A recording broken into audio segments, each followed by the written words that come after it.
We are starting a new series today.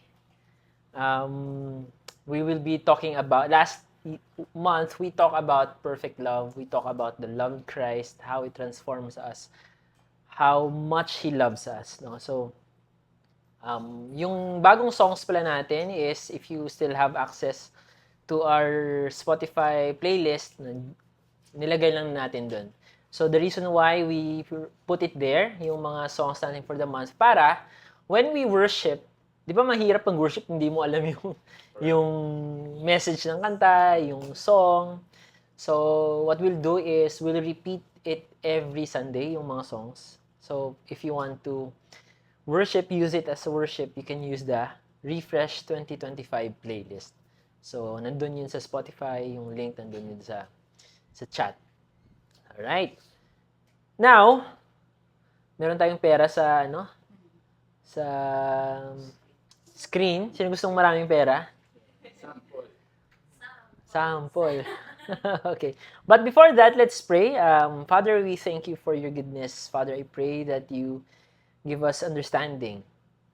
You teach us, Father, your ways. I pray, Father, it will transform us in our daily life. I pray that this will give us joy, knowing what you have prepared for us this afternoon. Open our hearts, open our minds to study your word. Speak to us in person, Father. I pray that we will leave this room later, Father, not the same, Father. Thank you for your goodness. In Jesus' name, pray. Amen. Amen.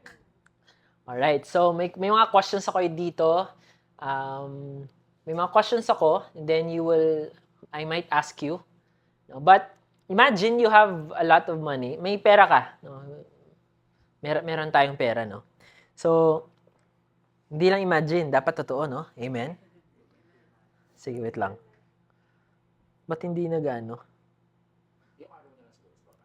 Ganun ba? Okay. So, yun. Imagine na wala yung phone mo. Okay, meron kang phone, no, na ganyan, no? Regardless kung anong brand man yan, pwede iPhone, yung mga mahal, no? Imagine na wala. If I would, let's say, bago siya, tapos na wala siya, bro. How much are you going to invest para maibalik to? Let's say may nakakita, pero may kumbaga may ransom. How much are you going to pay para bago siya, pero nandun yung mga files mo, yung sa work mo, how much are you going to give up to get that phone? Yung presyo ng phone. What if nandun yung mga contacts mo, yung mga files mo? Ha? Hindi, ikaw, ano yung pwedeng, kaya mong i-give up?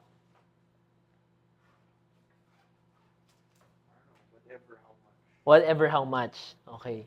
May cloud naman, no? So baka yung files nandun sa cloud. Joke lang. Alright. Now, when it comes to our health, magkano yung kaya mong i-invest to get a perfect health?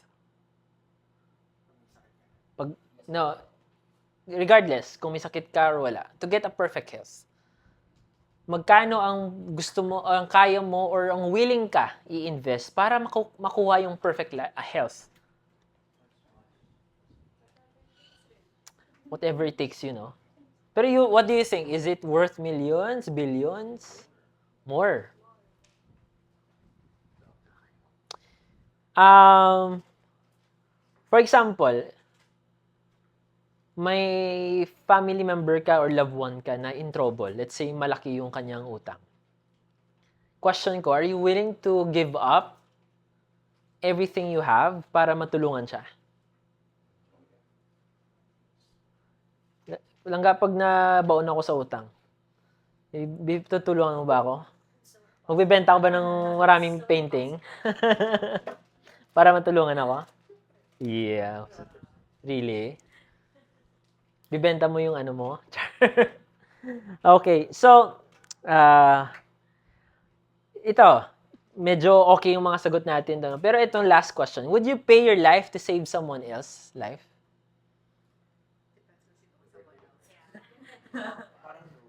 Parang no, no? Maybe we can say yes, pero pag nandiyan na, baka let's see, no? Pero medyo ano to eh, medyo hypothetical lang naman to. But this is a hard question. Okay? Bakit wala? The worth of something is revealed by the price someone is willing to pay for it. Again, the worth of something is revealed by the price someone is willing to pay for it.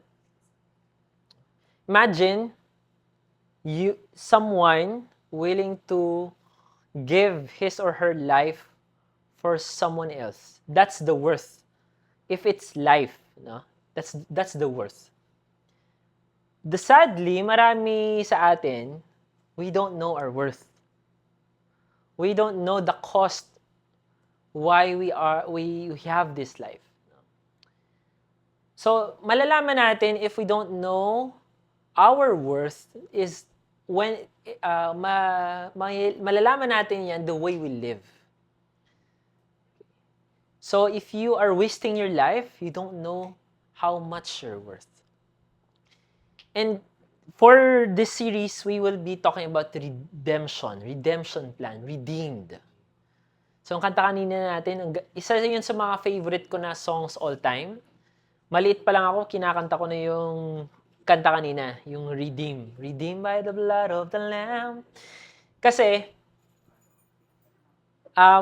when we think of redemption, we only think about God saving us. But there's so much more about redemption plan that a lot of Christians don't know. Sabi sa Bible, my people are destroyed for lack of knowledge. We don't know. Hindi na, ignorante tayo. Okay? Imagine a child who is worth billions, pero hindi niya alam na may mana pala siya na billions. And he's working so hard to, hypothetical lang to, but that's how we live. We don't know that we are worth so much, the way we live. No? So, in this series, in the coming series, we will be talking about redemption, redeemed. Now, we will be, our main verse is from Romans 3:24 to 25. And all are justified freely by His grace through the redemption that came by Christ Jesus. God presented Christ as a sacrifice of atonement through the shedding of His blood. So, I emphasize words there. It's free, but it doesn't mean it's cheap. Your redemption is free, but it doesn't mean it's cheap. What is the sacrifice? What's the cost? God presented His only begotten Son, Christ, as a sacrifice of atonement through the shedding of His blood. When you talk about blood, hindi lang yung blood na tumulo.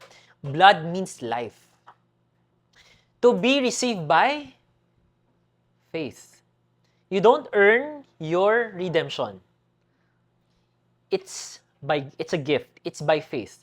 He did this to demonstrate His righteousness because in His forbearance, meaning tolerance, waiting, He had left the sins committed before unpunished. Okay. Because He is a God of patience, He waited for the ultimate sacrifice. So, ang context ng verse na to sa Romans 3 is before Jesus came, yung sacrifice para magkaroon sila ng redemption is the sacrifice of the Lamb. But the ultimate Lamb, Jesus Christ, came 2,000 years ago as the ultimate sacrifice. So that's what we will be discovering, redemption. No? So, ang ganda ng sinabi ni, we will be, ba't wala dito? Wait lang Ba't nawawala? Wala. Wait lang So, I think nandito yun. Yun! Ba't kaya wala dito? Sorry. I'm getting ahead of myself. Okay. So, in this, this afternoon, we will be talking about what does it mean to be redeemed? Ano ba yung kinaibahan ng forgiveness sa redemption? Why did Jesus have to die when He can just save us? Why does He need to die? Question ko yan eh, nung I was growing up. I've discussed this several times here in Refresh, but we'll talk about it again. What needs redeeming in our life currently? Okay? Now, our idea of redemption, I grew up in church. When I think about redemption, I think about salvation from hell. Yun lang. That's my redemption. So, when I die, I'll go to heaven. But we are missing a lot of the blessings of God because we don't know the things He redeemed us. Okay. So, redeem or redeeming means to buy back, to regain possession, or to restore, or to make whole again. Okay, so ano yun yung different meaning ng redeem, or kung sa Cebuana pa, i-redeem, sa Cebuana pawn shop, alam nyo yun. Sino nung dito ng nagsasangla? Kung nagsasangla ka, alam mo yung redeem. Okay?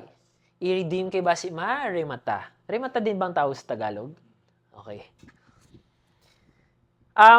Sinong may favorite shoes dito na hindi na siya available sa market? Pero luma na. Parang gusto mong i-restore, no? Ako meron akong mga favorite shoes na gusto kong i-restore kasi hindi na siya available. Kaya lang hindi na siya ma-restore. Pero, gusto ko lang i-share din out of the, wala siyang relation dito. Yung dyan, yung sa Tower 3, yung Chinese na shoe cleaning, maganda yung nila, yung service nila. So, kung gusto niyo magpalinis ng shoes, doon kayo magpaano. Tsaka mura lang. Depende. Depende sa material. Merong 300, may 500. Tapos, kung pupunta kayo doon, gamitin yung code ko. Joke lang. Walang code. Hindi. Pero maganda talaga eh. As in, ito yung, parang yung white ko na luma, naging may restoration din sila. So, yan yung purpose bakit ko pinakita. So, yun yung redemption. To restore. No? Ito, isa sa mga questions na growing up, tinatanong ko, bakit kailangan pa mamatay ni Christ?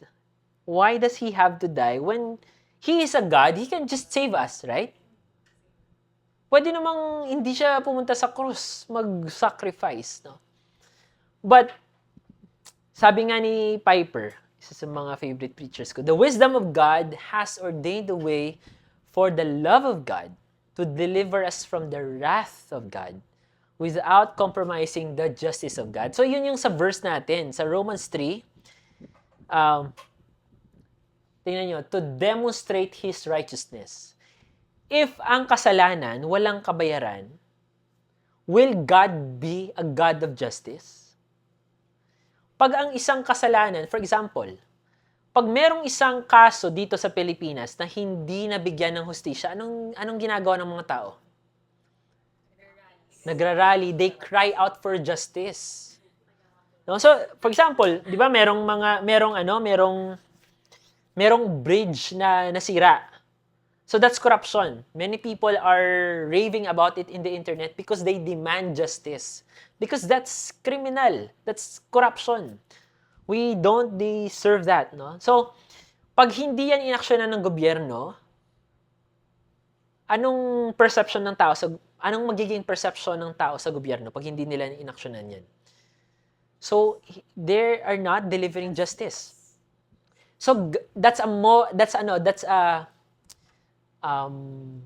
tawag dito, moral law na kahit hindi mo siya isulat sa batas natin, alam natin lahat, if you are offended, if you are taken advantage, kailangan mo ng hustisya.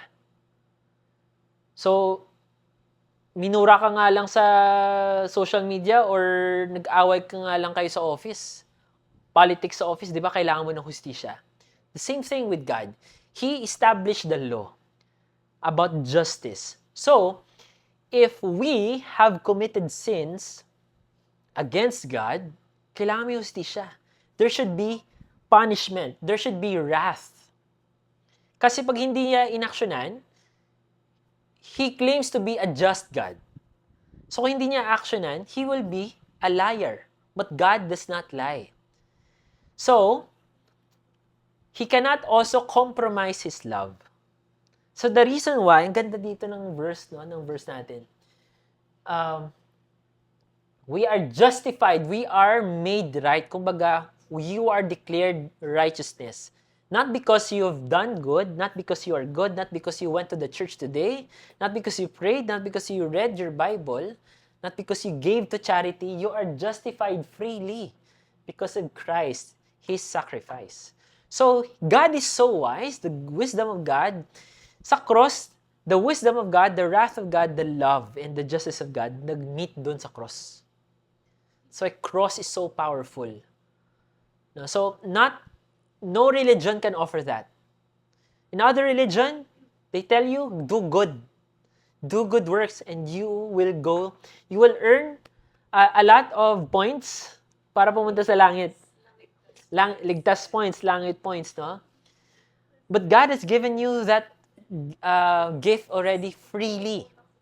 So you receive that by faith. Okay.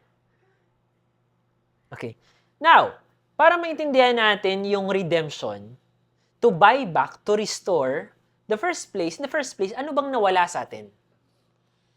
So, akala natin before, for me, in my own perception, kasi yun yung sinasabi, no? Tatanggapin mo ba si Christ para pag namatay ka, pupunta ka ng langit? So, that's my perception. But there's so much more to that. That's true.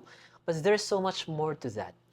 Now, ano bang nawala sa atin? Nung si Adam nagkasala, what did Adam and what did we lose? Because kung hindi nagkasala si Adam, meron tayo nito. Number one is intimacy with God. Every day, sabi sa Genesis, God is walking in the garden with Adam. They have fellowship. They have close contact with Adam. Imagine, Adam is so happy. In fact, he doesn't need to eat the tree of knowledge of good and evil because he has everything. He has God. He has fellowship. No? He has the identity. He is the Son of God. Sabi sa Bible, He is the Son of God. Pero nawala yun sa kanya. He has the authority. Sabi ng Bible sa kanya, take dominion. So before, nakaka-communicate si Adam sa animals. He is naming all the animals actually. He can fly, he can swim on the deepest seas na walang problema. He can teleport. Did you know that? He had so much power, si Adam. That's why when we die, when we go to heaven, lilipad tayo. Sinong gustong lumipad? Pwede ngayon lumipad ngayon. Ibang lipad. High pala. So he has authority. He has dominion. Okay? Pero nawala yun sa kanya. He has peace and security. Imagine every day, he had abundance. May pagkain siya doon. Meron siyang peace. Wala siyang problema. Stress-free life. Tayo ngayon, meron tayong adulting life. So, we're paying bills every month. We have realities of life, no? May problema yung family natin. Especially nandito yung sa Manila. Tapos yung family nyo sa Bacolod, no? Minsan, nawawala tayo sa ano naman problema nila. So, yun yung mga mga burdens of life. So, wala yun si Adam. He had a good life. So, he had eternal life. He is immortal. He doesn't die. Okay? He does not get sick. But he lost all of that. Did you know also na si Adam and Eve, wala silang damit before, pero ang damit nila is glory. They had glorified body. So, they were shining. Kumbaga. Wala silang damit, pero they are not naked kasi they're shining in glory. But when they fell, sabi ni Adam and Eve, they realized they were naked. They were ashamed na. So, they had the confidence, they had the authority, lahat yun nawala. And especially sa authority, no? Yung keys to the kingdom, yung keys, the authority, the dominion, na ibigay yun kay Satan. That's why Satan is called the God of this world. Okay. So, the second Adam comes, and he gave the sacrifice. He took the sacrifice to redeem us from what we lost. And when we have this revelation, we will live a life of victory. When I did not know about the redemption plan of God, I was living in fear. I was living in defeat. I did not learn verse kasi. When I did not have a revelation, I just thought na I go to church, I will go to hihintayin ko na lang yung mamatay ako para punta na ako ng langit. Tapos na yung lahat ko ng problema. I did not know that there's already victory here on earth. Yes, God wants you to be with Him in eternity in heaven, but He also wants you to live in the victory He has redeemed you. Amen? So, introduction pa lang tayo.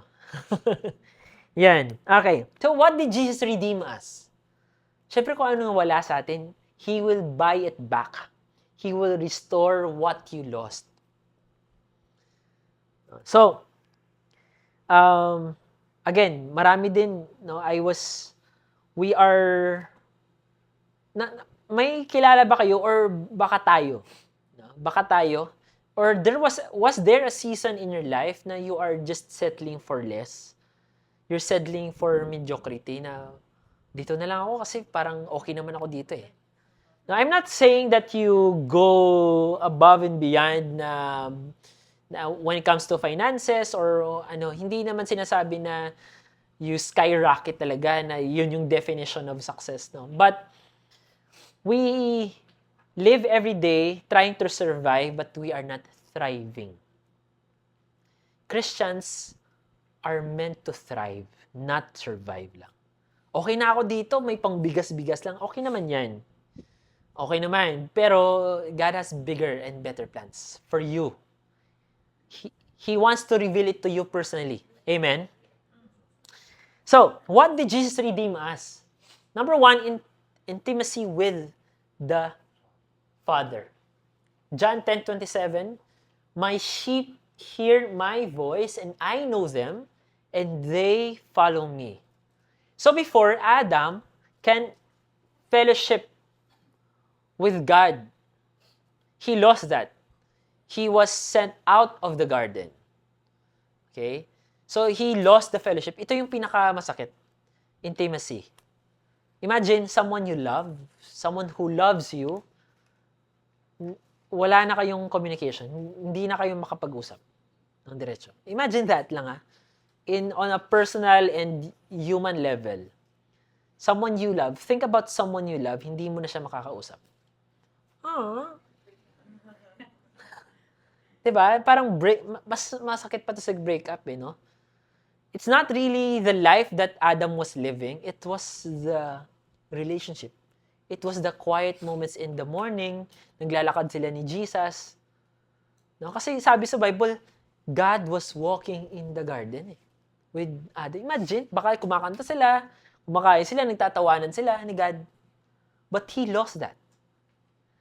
But thank God for the second Adam, Jesus Christ. He gave us intimacy. He bought that back. Sabi ni Jesus, my sheep hear my voice, and I know them, and they follow me. Did you know that you can talk to God right now, directly?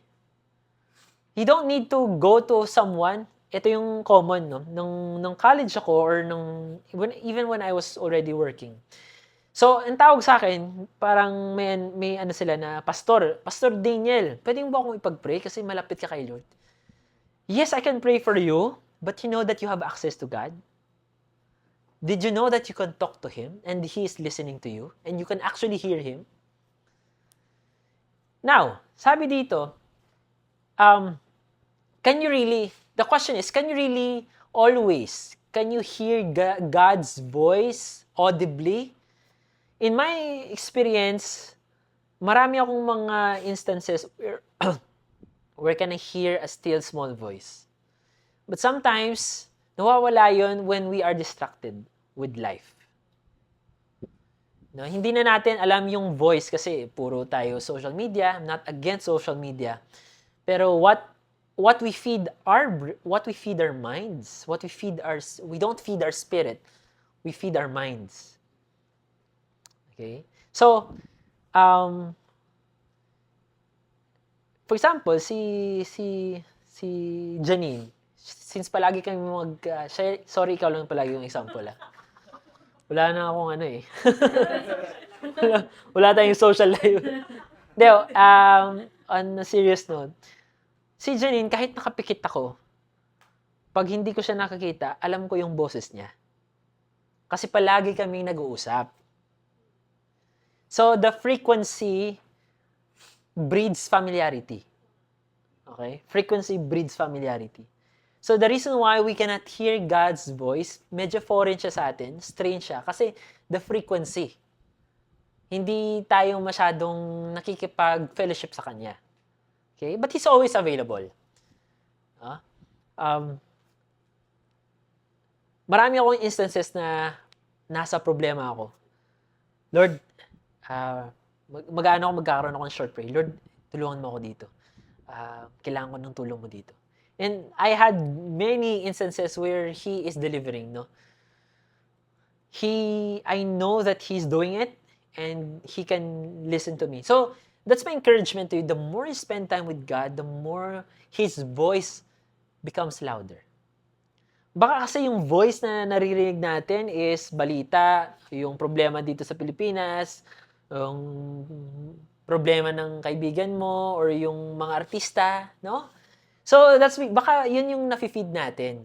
No? So, hindi ko naman sinasabing maging monk ka na i-eliminate mo lahat yun. But, what occupies your time, your frequency? Again, frequency breeds familiarity. The more you want to know about Christ, the more we already have access, sabi sa Romans 5:1. You have access. And not everybody has that. Not everybody has that revelation. The people in the Old Testament, si Moses, alam nyo, mas blessed tayo kay David tsaka kay Moses because they had to sacrifice lamb every day. Morning, sabi sa Leviticus, and sa evening, yung magsasacrifice sila sa 6 a.m. in the morning para sa mga kasalanan nila ng 6 p.m. until 5 a.m. Tapos magsasacrifice sila ulit sa 6 p.m. ng lamb para sa kasalanan nila ng 6 a.m. until 5 p.m. Para magkaroon sila ng access ulit kay God. Tapos, aside from daily sacrifice, they need to have a yearly sacrifice para sa mga kasalanan na hindi nila alam na nagawa pala nila.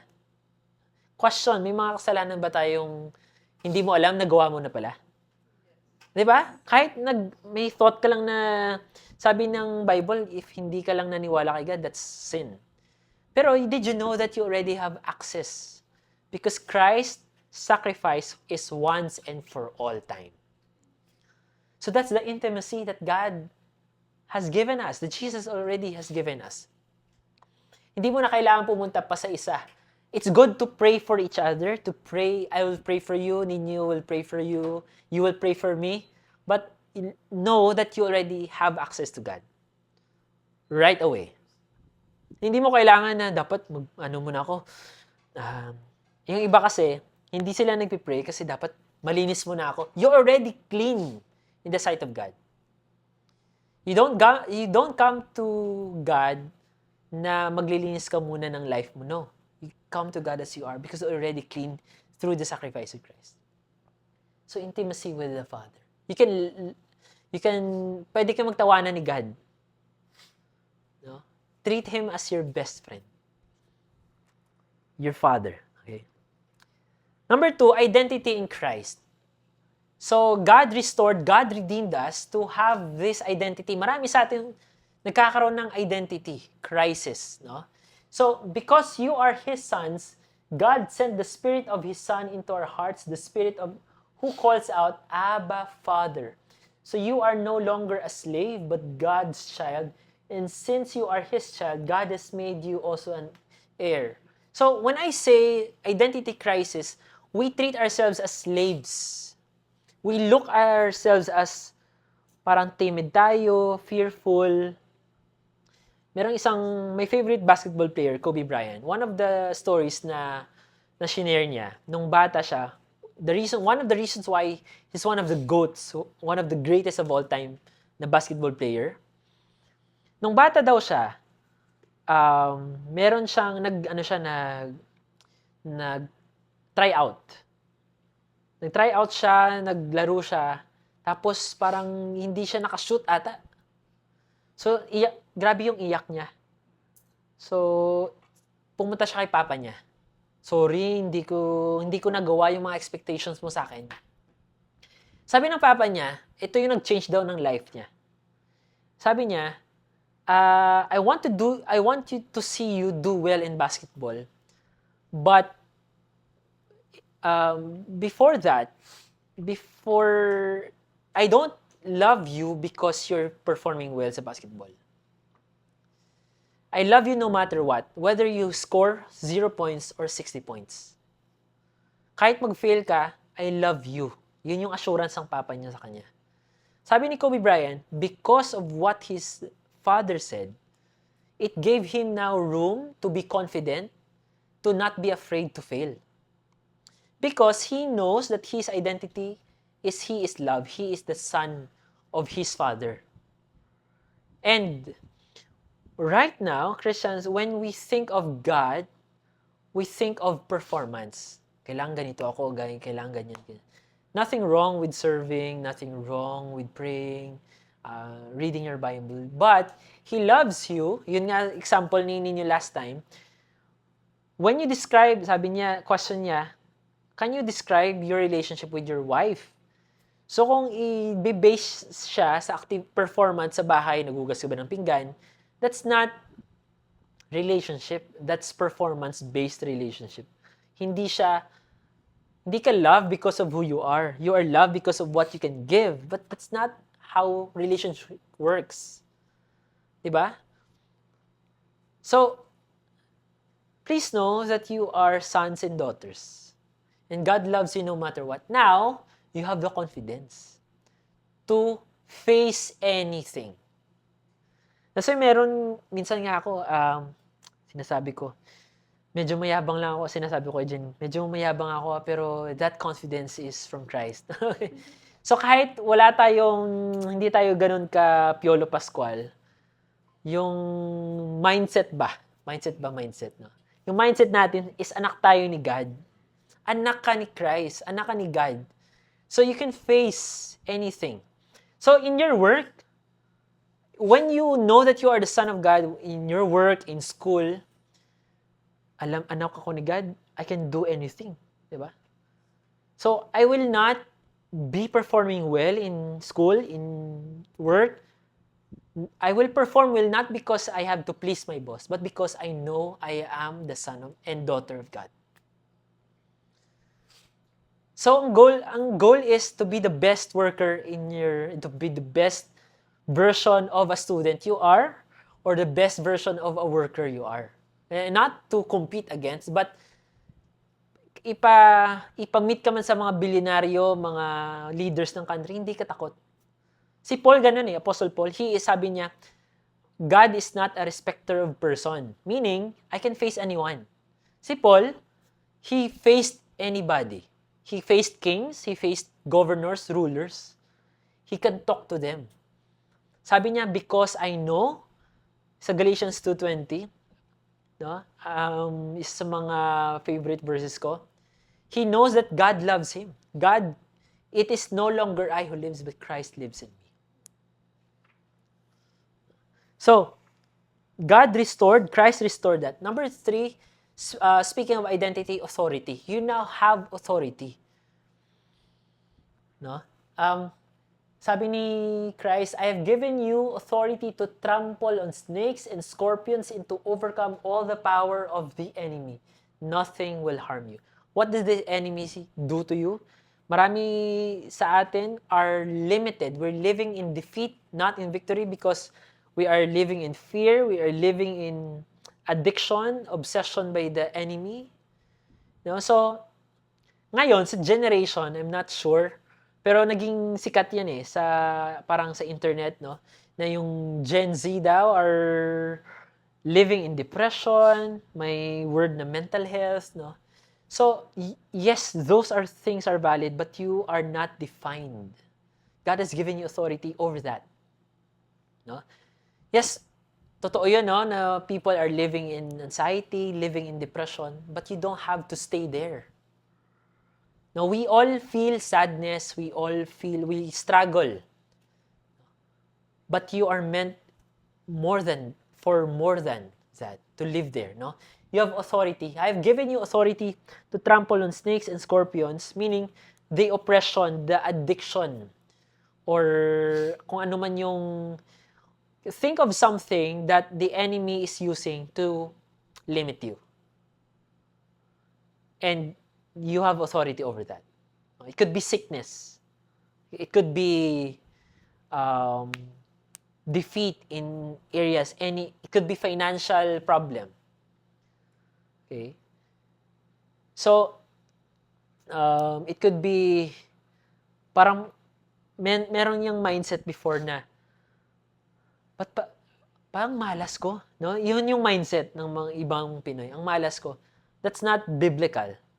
Okay? You have authority over your life. Okay? So, you reject that because there are promises of God for you. Amen. No? So, everything starts here. What we feed our mind. Peace and security. Now, therefore, there is now no condemnation for those who are in Christ Jesus. Now, those who are living in fear, God has given you peace and security, peace that passes all understanding. No?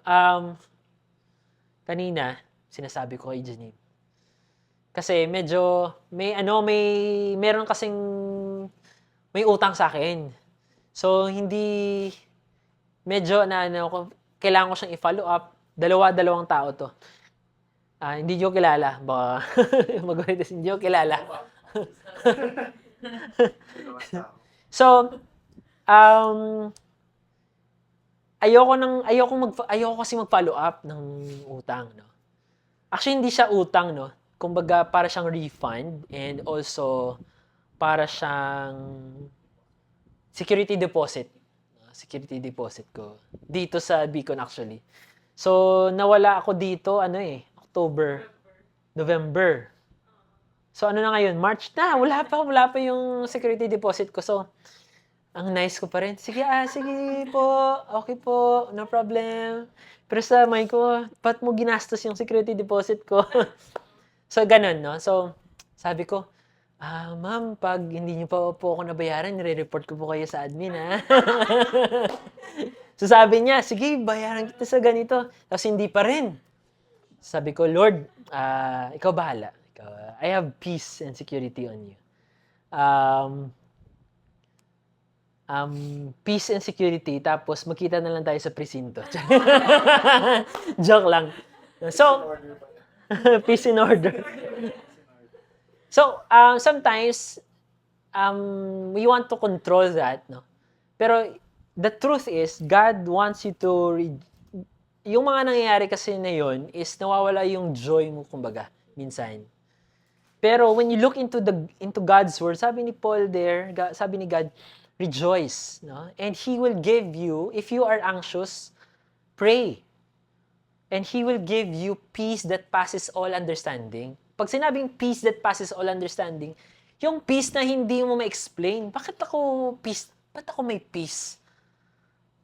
Despite, pag sinabing ganun, peace and security, doesn't mean na nababago yung nangyayari sa'yo.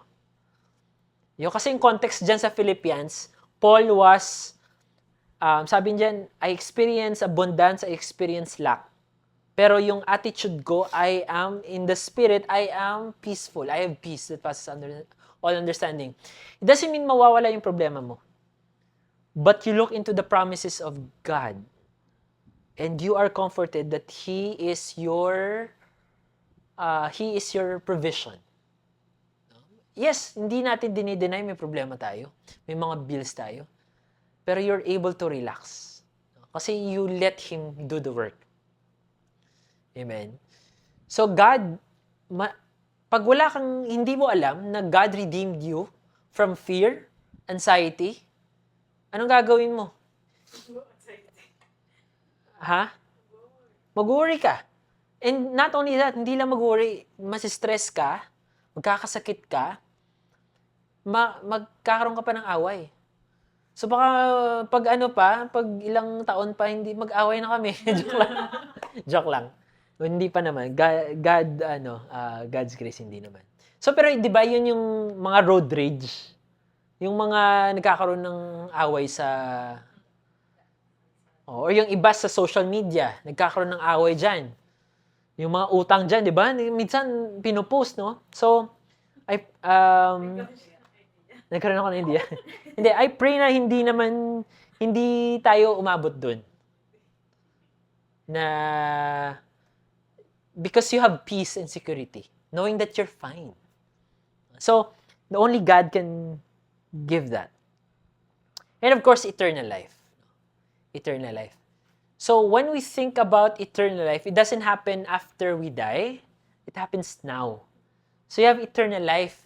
Once you receive Christ, and I give unto them eternal life, and they shall never perish. Meaning, you will never die. In fact, if you're a Christian, if you have received Christ, when you close your eyes, when you die, physically die, you will not die. You will see Jesus Christ agad. Sinong gusto makita si Christ agad? Joke lang. Not now. Neither shall any man pluck them out of my hand. Okay? So, eternity starts now. Sabi ni Paul, O death, where is your victory? Many of us, including me, are afraid of death. We are afraid of death, right? But God redeemed you from death. You now have life. Eternal life. And that's not just life. It's eternal, everlasting life. So you will not be afraid of death.